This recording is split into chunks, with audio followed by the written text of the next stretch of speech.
Hazlewood Bhubaneswar Kumar bowling తుఫాను ముందు Delhi Capitals పూర్తిగా కుప్పకూలిపోయింది. ఆర్సీబీ వర్సెస్ ఢిల్లీ మ్యాచ్ లో జరిగిన టాప్ 5 మూమెంట్స్ గురించి ఈ రోజు వీడియోలో తెలుసుకుందాం.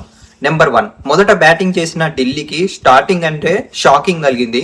భువనేశ్వర్ వేసిన రెండో బాల్ కే షాయిల్ పరాగ్ వికెట్ తీశాడు. ఆ తర్వాత ఓవర్లో హెజిల్వుడ్ వరుసగా కేఎల్ రాహుల్, సమీర్ రిజ్వీ వికెట్లు తీసి డీసీని కేవలం 2 పరుగులకు 3 వికెట్లు కుదిరించారు. నెంబర్ 2, మూడో ఓవర్లో మళ్ళీ భువనేశ్వర్ వేసిన బౌలింగ్ లో అక్షర్ పటేల్ వికెట్లు తీశాడు. భువనేశ్వర్ తర్వాత హెజిల్వుడ్ నితీష్ రాణాను అవుట్ చేశాడు. దీంతో ఢిల్లీ 8 పరుగులకే 6 వికెట్లు కోల్పోయింది. పూర్తిగా ఢిల్లీ అయితే కష్టాల్లో పడింది. నెంబర్ 3, ఇక్కడ నుంచి ఆర్సీబీ 49 ఆల్అౌట్ రికార్డు బ్రేక్ అవుతుంది అనిపించింది. కానీ కెప్టెన్ రజత్ పాటిదార్ బౌలర్లను మార్చడంతో ఢిల్లీకి కొంచెం రిలీఫ్ వచ్చింది. అభిషేక్ 30, మిలన్ 19 పరుగులు చేసి సంషో టీమ్ ని 75 పరుగులకు తీసుకువెళ్లారు.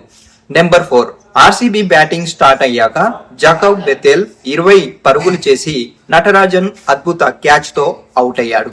నెంబర్ 5, తర్వాత Devdutt Padikkal super fast innings ఆడి 13 బంతుల్లో 34 పరుగులు అండ్ స్ట్రైక్ రేట్ వచ్చేసి 261 కొట్టాడు.